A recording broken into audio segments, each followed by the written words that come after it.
ನೋಡಿ, ಪಶ್ಚಿಮ ಘಟ್ಟಗಳಲ್ಲಿ ಮಳೆ ಆರ್ಭಟ ಜೋರಾದ ಹಿನ್ನೆಲೆಯಲ್ಲಿ ಮಾರ್ಕಾಂಡೆಯ ನದಿ ನೂರಾರು ಎಕರೆಯಲ್ಲಿದ್ದ ಬೆಳೆಯನ್ನ ಈಗ ಜಲಾವೃತ ಮಾಡಿಕೊಂಡಿದೆ.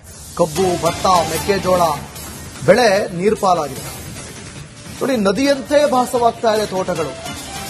ನೀರಿನಲ್ಲೇ ಕೊಳೆತು ಬೆಳೆಗಳು ಹೋಗ್ತಾ ಇವೆ. ನೋಡಿ, ಕೊಳೆತು ಹೋಗ್ತಾ ಇವೆ. ಕಡೋಲಿ, ಅಂಬೇವಾಡಿಯಲ್ಲಿ ಅಪಾರ ಬೆಳೆ ನಾಶ ಆಗ್ತಾ ಇದೆ. ಬೆಳಗಾವಿ ತಾಲೂಕಿನ ಕಡೋಲಿ, ಅಂಬೇವಾಡಿ. ಮಾರ್ಕಾಂಡೆಯ ನದಿ ಧುಮ್ಮಿಕ್ತಾ ಇದೆ. ನೋಡಿ, ಜಮೀನು ನದಿಯಂತೆ ಭಾಸವಾಗ್ತಾ ಇದೆ. ಅಷ್ಟರ ಮಟ್ಟಿಗೆ ನೀರು ತುಂಬಿಕೊಂಡಿದೆ. ಅಲ್ಲಿ ಕಬ್ಬು ಬೆಳೆದಿದ್ದಾರೆ. ಅವೆಲ್ಲವೂ ಕೂಡ ಈಗ ನೀರಿನಲ್ಲಿ ಕೊಳೆತು ಹೋಗುವಂತ ಪರಿಸ್ಥಿತಿ. ಒಂದು ಕಡೆ ಬರ, ಮತ್ತೊಂದು ಕಡೆ ಮಳೆ, ಪ್ರವಾಹ. ಈ ರೀತಿಯಾದಾಗ ರೈತರ ಪರಿಸ್ಥಿತಿ ಹೇಳುತ್ತಿರೋದಂತಾಗಿದೆ. ದೃಶ್ಯದಲ್ಲಿ ಗಮನಿಸ್ತಾ ಇದ್ದೀರಿ.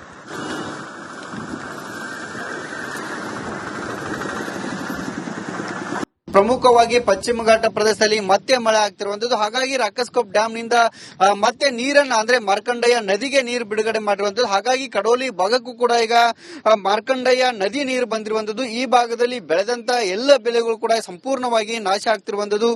ಭತ್ತ ಇರಬಹುದು, ಮೆಕ್ಕೆಜೋಳ ಇರಬಹುದು, ಕಬ್ಬು ಇರಬಹುದು, ಜೊತೆಗೆ ತರಕಾರಿ ಬೆಳೆಗಳೆಲ್ಲವೂ ಕೂಡ ನೀರಿನಲ್ಲಿ ಜಲಾವೃತಗೊಂಡು ಸಂಪೂರ್ಣವಾಗಿ ಕೊಳೆತು ಹೋಗ್ತಾ ಇರುವಂತದ್ದು. ಕಳೆದ 20 ದಿನಗಳಿಂದ ಕೂಡ ಈ ಒಂದು ಭಾಗದಲ್ಲಿ ಅಂದ್ರೆ ಪಶ್ಚಿಮ ಘಟ್ಟ ಇರಬಹುದು ಅಥವಾ ಬೆಳಗಾವಿ ಜಿಲ್ಲೆಯಾದ್ಯಂತ ಸಾಕಷ್ಟು ಮಳೆ ಆಗ್ತಿರುವಂತದ್ದು. ಹಾಗಾಗಿ ಆ ಒಂದು ಮಳೆಯಿಂದಾಗಿ ಈ ಮಾರ್ಕಂಡೆಯ ನದಿ ವ್ಯಾಪ್ತಿಗೆ ಬರುವಂತಹ ಅಂಬೇವಾಡಿ ಇರಬಹುದು, ಸುಳ್ಗ ಇರಬಹುದು, ಜೊತೆಗೆ ಹಿಂಡಲ್ಗ ಇರಬಹುದು, ಕಂಗ್ರಾಳಿ ಇರಬಹುದು, ಜೊತೆಗೆ ಬೇರೆ ಬೇರೆ ಗ್ರಾಮಗಳಲ್ಲಿ ಹಾದು ಹೋಗುವಂತ ಜನರು, ರೈತರು ಪರದಾಡುವಂತಹ ಪರಿಸ್ಥಿತಿ ಈಗ ನಿರ್ಮಾಣ ಆಗಿರುವಂತದ್ದು. ಪ್ರತಿ ವರ್ಷ ಕೂಡ ಈ ಒಂದು ನದಿಯಿಂದ ಈ ರೀತಿಯಾದಂತಹ ಸಮಸ್ಯೆ ಆಗತ್ತೆ. ಜೊತೆಗೆ ಬೆಳೆಗಳೆಲ್ಲವೂ ಕೂಡ ಹಾನಿಯಾಗಿ ನಷ್ಟವನ್ನ ಈ ಭಾಗದ ರೈತರು ಅನುಭವಿಸ್ತಿದ್ದಾರೆ. ಆದ್ರೆ ಇಲ್ಲಿವರೆಗೂ ಕೂಡ ಯಾವೊಬ್ಬ ರೈತರಿಗೂ ಪರಿಹಾರವನ್ನ ಕೊಡುವಂತ ಕೆಲಸವನ್ನ ಸ್ಥಳೀಯ ಆಡಳಿತ ಮಾಡ್ತಾ ಇಲ್ಲ. ಹಾಗಾಗಿ ಈ ಒಂದು ನದಿ ಸಣ್ಣ ನದಿ ಇರುವಂತದ್ದು. ಜೊತೆಗೆ ಸುಮಾರು 30 ಅಡಿಯಷ್ಟು ಅಂಗುಲ, ಜೊತೆಗೆ 8 ಅಡಿಯಷ್ಟು ಆಳ ಇರುವಂತಹ ಈ ಒಂದು ನದಿ ಖಾನಾಪುರ ತಾಲೂಕಿನ ಬೈಲೂರು ಅನ್ನೋ ಒಂದು ಗ್ರಾಮದಲ್ಲಿ ಹುಟ್ಟುತ್ತೆ. ಸುಮಾರು 70 ಕಿಲೋಮೀಟರ್ ವರೆಗೆ ಅಂದ್ರೆ ಗೋಕಾಕ್ ವರೆಗೂ ಹರಿದು ಅಲ್ಲಿ ಗೊರ್ಚಿನ್ ಮಲ್ಕಿ ಫಾಲ್ಸ್ ಅನ್ನೋ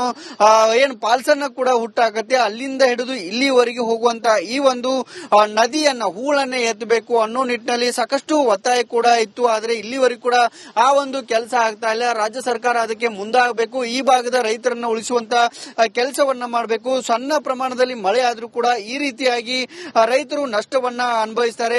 ಜೊತೆಗೆ ಈ ಭಾಗದಲ್ಲಿ ಕಬ್ಬನ್ನ ಕೂಡ ಹೆಚ್ಚಿನ ಪ್ರಮಾಣದಲ್ಲಿ ಬೆಳೆಯಲಾಗುತ್ತೆ, ಭತ್ತವನ್ನ ಬೆಳೆಯಲಾಗುತ್ತೆ. ಅದರಲ್ಲೂ ಕೂಡ ವಿವಿಧ ತಳಿ ಅಂದ್ರೆ ಬೆಳಗಾವಿ ಬಾಸುಮತಿ, ಫೇಮಸ್ ಆಗಿರುವಂತಹ ಬೆಳಗಾವಿ ಬಾಸುಮತಿ, ಇಂದ್ರಾಣಿ, ಜೊತೆಗೆ ಸೋನಂ ಸೇರಿದಂತೆ ವಿವಿಧ ತಳಿಯ ಭತ್ತವನ್ನ ಬೆಳೆಯಲಾಗುತ್ತೆ. ಆ ಎಲ್ಲ ಭತ್ತವೂ ಕೂಡ ಈ ನದಿಗೆ ಆವರಿಸಿ ಸಂಪೂರ್ಣವಾಗಿ ಹಾನಿ ಆಗುತ್ತೆ. ಇದರಿಂದ ರೈತರು ಸಂಪೂರ್ಣವಾಗಿ ನಷ್ಟವನ್ನ ಅನುಭವಿಸ್ತಾರೆ. ಜೊತೆಗೆ ತಾವು ಹಾಕಿದಂತ ಬಂಡವಾಳ ಕೂಡ ಅವರಿಗೆ ಕೈಗೆ ಸಿಗೋದಿಲ್ಲ. ಹಾಗಾಗಿ ಸರ್ಕಾರ ಒಂದು ನಮಗೆ ಹೂಳನ್ನ ಎತ್ತರಿ, ಇಲ್ಲ ಅಂದ್ರೆ ನಮಗೆ ಪರಿಹಾರವನ್ನಾದ್ರೂ ಕೊಡಿ ಅನ್ನೋ ಒತ್ತಾಯವನ್ನ ಮಾಡ್ತಿದ್ರೆ ಆ ಒಂದು ಕೆಲಸವನ್ನ ಇಲ್ಲಿವರೆಗೂ ಸರ್ಕಾರಗಳು ಮಾಡ್ತಿಲ್ಲ. ಇನ್ನಾದ್ರೂ ರಾಜ್ಯ ಸರ್ಕಾರಗಳು ನಮಗೆ ಅನುಕೂಲ ಆಗುವ ನಿಟ್ಟಿನಲ್ಲಿ ಕೆಲಸವನ್ನ ಮಾಡ್ಲಿ ಅನ್ನೋ ನಿಟ್ಟಿನಲ್ಲಿ ಒತ್ತಾಯವನ್ನ ಕೂಡ ಮಾಡ್ತಿರುವಂತದ್ದು ಗಮನಿಸಬಹುದು. ಸಂಪೂರ್ಣವಾಗಿ ಜಲಾವೃತ ಆಗಿರುವಂತದ್ದು, ಎಲ್ಲಿ ನೋಡಿದ್ರೆ ಅಲ್ಲಿ ನೀರು ಕಾಣ್ತಾ ಇರುವಂತದ್ದು.